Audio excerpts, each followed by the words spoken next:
दोस्तों, किसी के भी मन की बातें जानने के लिए 3 तरीके होते हैं, लेकिन इन तीनों तरीकों को समझना अति आवश्यक है। यदि आप इन तीनों तरीकों को समझ लेते हैं, तो आप किसी के भी मन की बातें बड़ी ही आसानी से जान सकते हैं, समझ सकते हैं। तो चलिए इसे एक बुद्ध कहानी के माध्यम से समझते हैं कि किस तरह से आप दूसरों की मन की बातें जान सकते हैं, समझ सकते हैं। बहुत समय पहले की बात है। एक छोटा सा गांव था। उस गांव में 2 भाई रहा करते थे। बड़ा भाई अंधा था, जिस कारण वो हमेशा घर पर ही बैठा रहता था, और छोटा भाई खेती किया करता था। लेकिन खेतों में अधिक जानवर आने से पूरी फसलें नष्ट हो जाती थीं, जिस कारण छोटा भाई बहुत परेशान हो चुका था। तभी उसे एक तरकीब सूझी। एक दिन उसने सोचा, खेतों में से इन जानवर को भगाने के लिए क्यों ना मैं अपने बड़े भाई की मदद लूं। वैसे भी बड़े भैया अंधे हैं। अगर वह खेत में बैठे रहेंगे और जानवरों की आहट आने पर वो उन्हें जोर से चिल्लाकर भगा सकते हैं, जिससे हमारी फसलें बच सकती हैं। इसलिए उन्हें मैं खेत में बिठा देता हूं। ये सब सोच विचार करने के बाद उसने अपने खेत में ही एक छोटी सी झोपड़ी तैयार की और अपने अंधे भाई को उस खेत में बिठा दिया और उनसे कहा, भैया, यदि कोई जानवर की आहट आपको सुनाई दे तो आप जोर जोर से चिल्लाना। ये सुनकर वो जानवर यहां से भाग जाएंगे और हमारी फसलें नष्ट होने से बच जाएगी। बड़ा भाई अपने छोटे भाई की बात मान लेता है और वो उस दिन से खेत में ही रहना शुरू कर देता है। जब भी किसी जानवर की आहट उसे सुनाई देती तो वो तुरंत जोर जोर से चिल्लाना शुरू कर देता, जिससे वो जानवर उसके खेतों से भाग जाते। ऐसा करते करते कई दिन बीत चुके थे। तभी एक दिन उसके खेत में एक हिरण भागता हुआ आता है और वह खेत के बांध को तोड़कर वहां से भाग गया। लेकिन उसी हिरण का पीछा करते हुए एक राजा भी उस खेत में आ पहुंचा। तभी राजा की नजर उस अंधे भाई पर पड़ती है। राजा उस व्यक्ति से कहता है, देखो, मैं यहां पर एक जानवर का पीछा करते हुए आया हूं। क्या तुमने उस जानवर को यहां पर देखा है? इस पर वो व्यक्ति कहता है, हे राजन, मैं तो अंधा हूं। मैं भला किसी जानवर को कैसे देख सकता हूं? लेकिन मैं आपको इतना जरूर बता सकता हूं कि जो जानवर मेरे खेतों से होकर भागा है वो आपके लायक नहीं है। आप उसके पीछे अपना समय यूं ही व्यस्त कर रहे हैं। राजा उस अंधे व्यक्ति की बात सुनकर बड़ा अचरज में पड़ गया। वो ये सोचने लगा कि आखिर ये तो अंधा है, फिर इसे कैसे पता कि जिस हिरन को मैं तलाश रहा हूं वह हिरन मेरे लायक है ही नहीं। ये अंधा व्यक्ति मुझे कैसे बता सकता है? तभी राजा उस अंधे व्यक्ति से कहता है, कहीं तुम मुझसे झूठ तो नहीं कह रहे? एक तरफ तुम ये कहते हो कि तुम अंधे हो और दूसरी तरफ तुम ये भी कह रहे हो कि जो जानवर यहां से भागा है वो मेरे लायक नहीं है। इस पर वो अंधा व्यक्ति कहता है, हे राजन, जिसे आप एक हिरण समझ रहे हैं, असल में वो एक हिरण नहीं है बल्कि एक हिरणी है, और वो भी गर्भवती है। और जहां तक मुझे ज्ञान है, मैंने कभी किसी राजा को किसी गर्भवती हिरणी का शिकार करते हुए नहीं सुना है। और इसी कारण मैं आपसे ये कह रहा हूं कि वो हिरणी आपके लायक नहीं है। आप उसके पीछे अपना समय व्यर्थ ना करें। यह सुनकर राजा और भी अचरज में पड़ गया। वो ये सोचने लगा कि आखिर ये अंधा आदमी ये कैसे जान सकता है कि वो हिरणी है और गर्भवती है। राजा कुछ देर सोच विचार करने के बाद अपने सेनापति से कहता है, सेनापति जी, मुझे वो जानवर जिंदा चाहिए, क्योंकि मुझे यह पता करना है क्या वह हिरणी है और क्या वह गर्भवती है। क्योंकि यह अंधा आदमी बहुत विश्वास के साथ कह रहा है और मुझे इस बात की पुष्टि करनी है। यदि वह हिरणी हुई और गर्भवती हुई तो वह हमारे शिकार के लायक नहीं है, क्योंकि हम तो एक हिरण का पीछा कर रहे थे। इसलिए जाओ और पता करो कि क्या वो हिरणी है। सेनापति राजा से आज्ञा लेकर आगे की ओर बढ़ चलता है, और कुछ देर बाद जब वह वापस लौट कर आता है तो वह राजा को कहता है, हे राजन, इस अंधे आदमी ने जो भी बातें कही हैं वो बिल्कुल सही हैं। वो एक हिरणी ही है और वह गर्भवती भी है। यह सुनकर राजा आश्चर्यचकित रह गया। उसे समझ नहीं आ रहा था कि आखिर अंधा आदमी कैसे पता कर सकता है कि वह जानवर एक हिरणी है, और तो और वह गर्भवती है। भला एक अंधा आदमी यह कैसे देख सकता है? यह कैसे जान सकता है? आखिर इसे यह कैसे पता चला? ऐसे कई सारे प्रश्न अब राजा के मन में उमड़ने लगे। अब राजा ने यह ठान लिया था कि मुझे इस बात की तह तक पहुंचना ही है कि आखिर यह अंधा आदमी कैसे जानता है कि वह जानवर एक हिरणी है। यह सोचकर राजा उस अंधे आदमी के पास जाता है और उस अंधे आदमी से कहता है, देखो, मैं ये तो नहीं जानता कि तुम सचमुच अंधे हो या नहीं, लेकिन मैं तुमसे एक बात जानने आया हूं। क्या तुम मेरे प्रश्न का सही सही जवाब दोगे? इस पर अंधा व्यक्ति कहता है, हे राजन, आप जो कुछ पूछना चाहते हैं मुझसे पूछ सकते हैं, मैं आपको बिल्कुल सच सच जवाब दूंगा। इस पर राजा कहता है, देखो, एक तो तुम कहते हो कि तुम अंधे हो और दूसरी तरफ तुमने यह बता दिया कि जिस जानवर का पीछा मैं कर रहा हूं वह एक हिरणी है, और तो और वह गर्भवती भी है। आखिर तुम्हें यह कैसे पता चला? तुम्हारे खेत में और भी तो जानवर आते होंगे, और भी तो जानवर यहां से गुजरते होंगे, फिर तुमने यह कैसे अंदाजा लगाया? तभी वह अंधा व्यक्ति राजा से कहता है, हे राजन, आप जिस हिरणी का पीछा कर रहे थे वही हिरणी जब मेरे खेत में आई, उसकी रफ्तार और उसके भागने की आहट से मुझे यह एहसास हो चुका था कि यह एक हिरणी है, और मेरे खेत की जो बांध है वह बहुत छोटी है, उसकी ऊंचाई ज्यादा नहीं है। यदि कोई हिरण होता तो उस बांध को बड़ी आसानी से लांघ जाता, लेकिन वह हिरणी इस बांध को तोड़कर भागी है, और यदि वह इस बांध को छलांग लगाकर पार करने का प्रयास करती तो इससे उसके बच्चे को खतरा होता, और इसी बात से मैंने यह पता लगा लिया कि वह गर्भवती है। इस कारण वह ज्यादा ऊंची छलांग न लगाकर मेरे खेत की बांध को तोड़ते हुए भाग गई। इस पर राजा के मन में एक और प्रश्न उठा।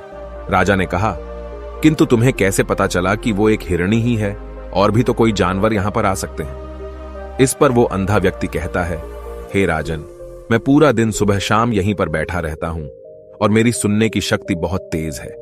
मैं ये बाफ जाता हूं कि कौन सा जानवर मेरे खेत में आया है, और उसी के आधार पर मैं जोर जोर से चिल्लाता हूं ताकि वो मेरे खेत से भाग जाए और मेरे खेत की फसलों को नष्ट ना कर पाए।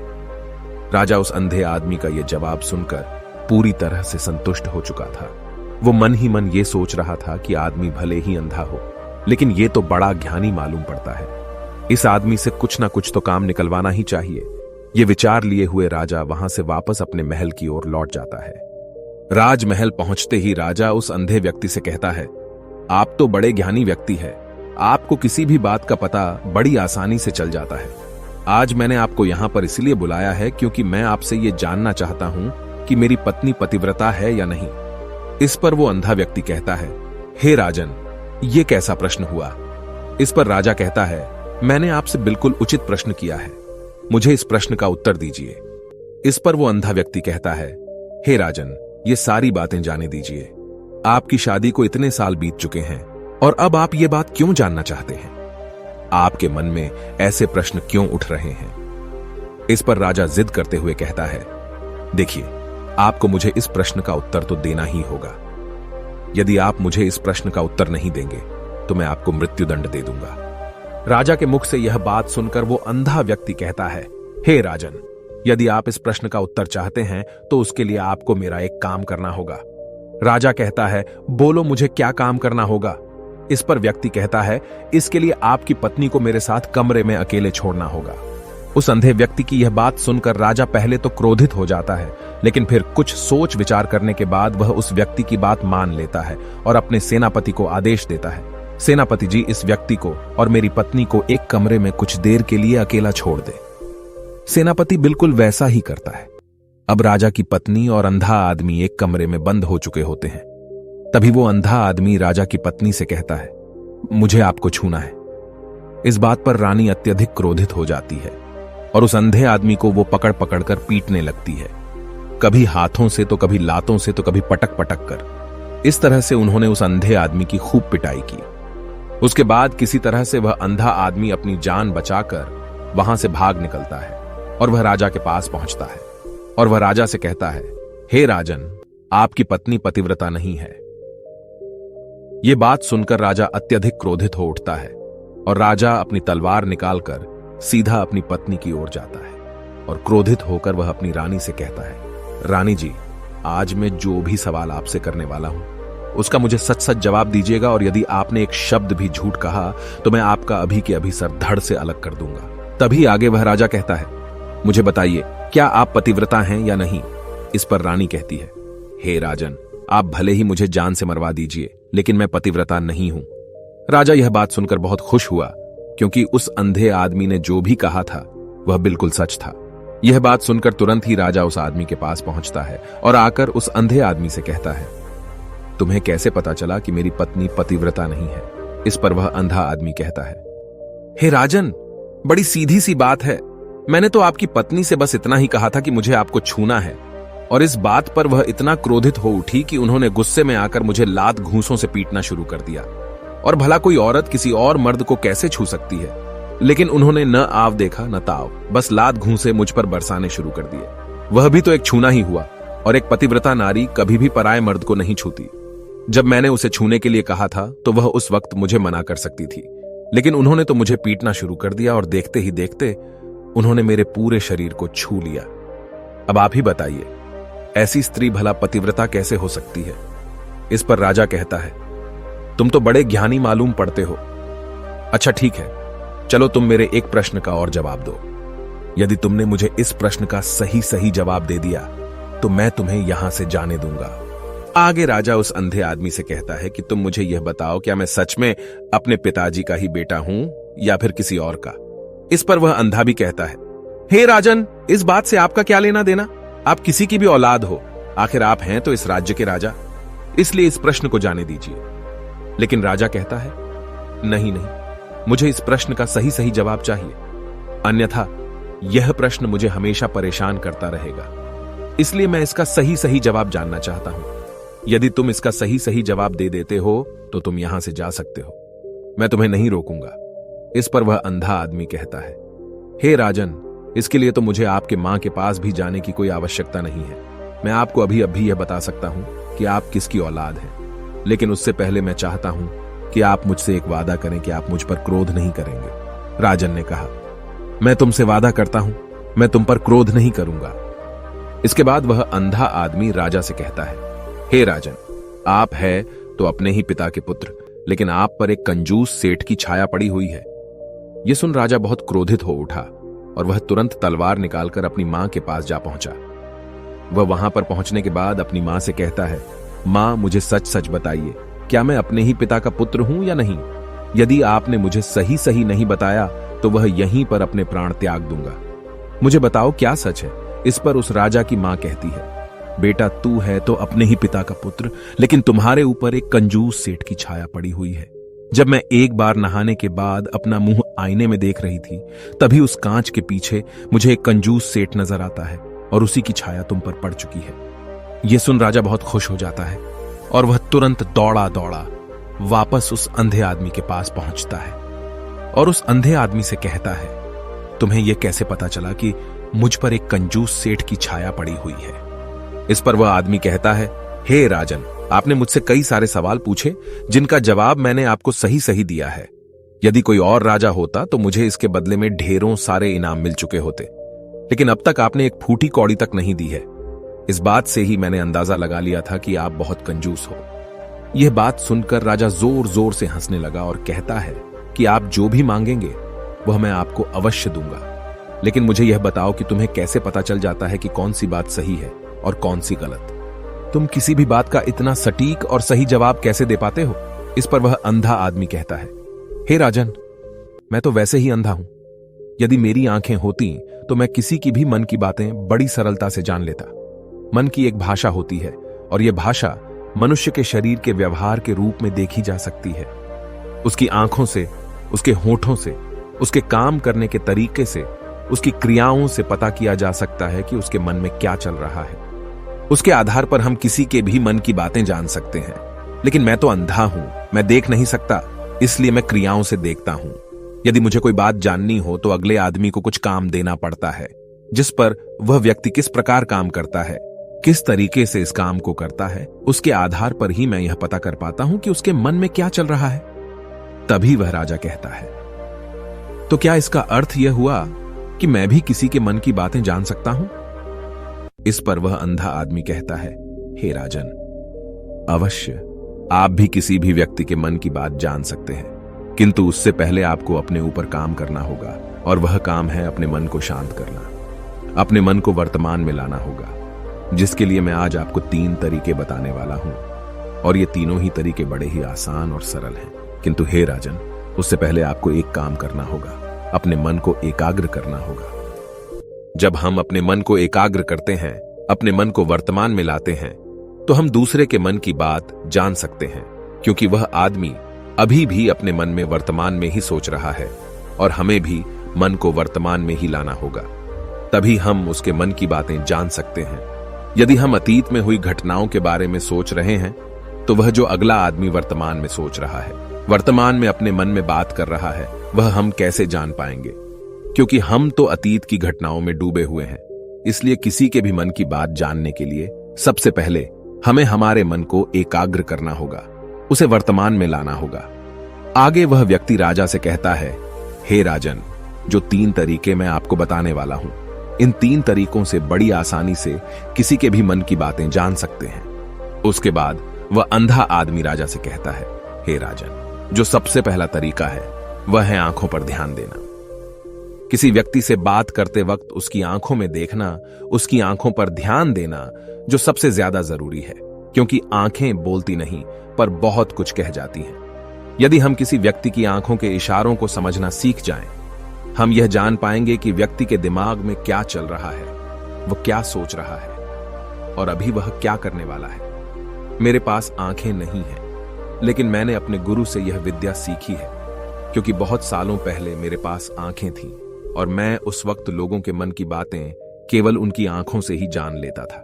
इसलिए यदि आप भी दूसरों की मन की बातें जानना चाहते हैं तो आपको भी उनकी आंखों पर गौर करना चाहिए, जैसे कि उनका आकार कैसा है, वह कब, कहां और किधर देख रहे हैं। यदि उसकी आंखें यहां वहां घूम रही हैं, जब आप उससे बातें कर रहे हैं तो वहां वह इधर उधर मोड़ रहा है, कभी ऊपर तो कभी नीचे या कभी आसपास, या फिर उसकी आंखें खुश नजर आ रही हैं या फिर आंखें निराश नजर आ रही हैं, जैसे कि चोर होता है। उसकी आंखों में जब हम देखते हैं तो हमें यह पता चलता है कि अगले आदमी ने कोई गलती की है। ठीक उसी प्रकार जब हम किसी चालाक व्यक्ति की आंखों में देखते हैं तो आपको पता चलेगा कि उसकी आंखों में एक भाषा होती है। एक बहुत ही सीधा और आसान तरीका होता है।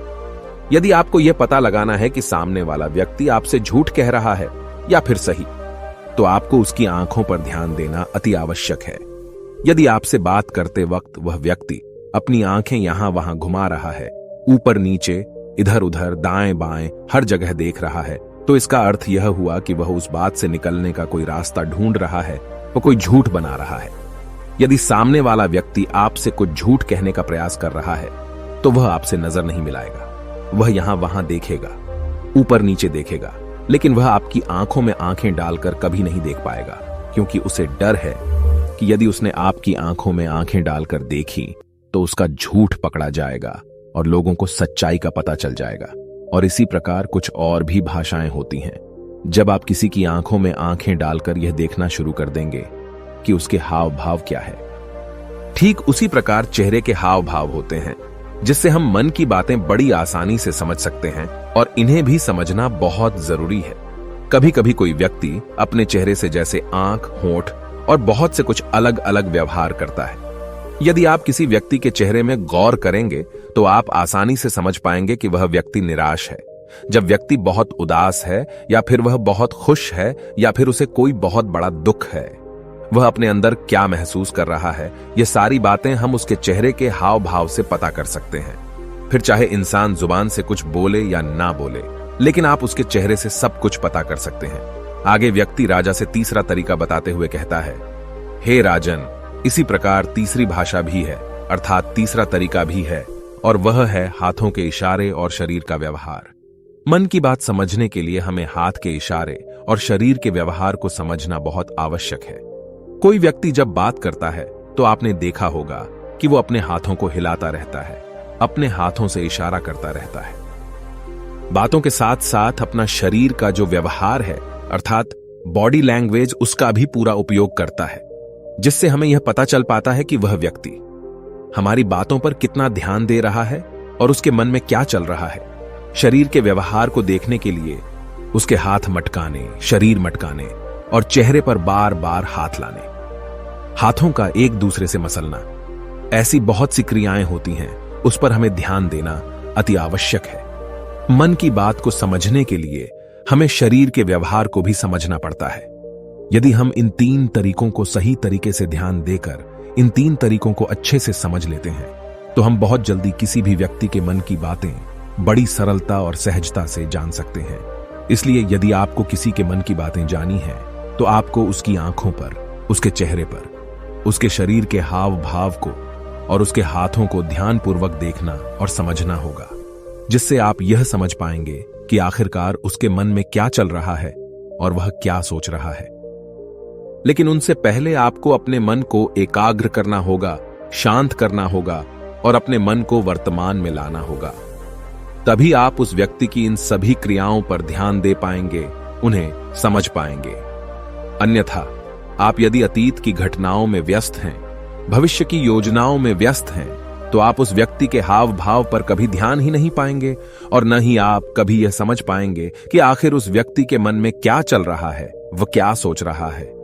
आपने देखा होगा कि ऐसे कई बड़े संत महात्मा हैं जो बड़ी ही शांति से आपको देखते हैं और आपको देखकर ही ये बता देते हैं कि आपके मन में क्या चल रहा है, आप उनसे क्या जानने आए हैं। और इसका सबसे बड़ा प्रमुख कारण यही है कि वह आपको पढ़ सकते हैं, आपको समझ सकते हैं, आपकी मन की बातें जान सकते हैं, क्योंकि उनका मन एकाग्र है, शांत है। और यही कारण है कि वह आपके मन की बातें बड़ी सरलता से समझ जाते हैं। यदि आपने अब तक पूरी कहानी को सुना है तो मैं आपसे एक छोटा सा अनुरोध करना चाहता हूं। कृपया इस चैनल को सब्सक्राइब करें ताकि मैं आपके लिए और भी ऐसी ही ज्ञान से भरपूर कहानियां लेकर आ सकूं। नमो बुद्धाय। मिलते हैं एक नई कहानी के साथ अगली वीडियो में।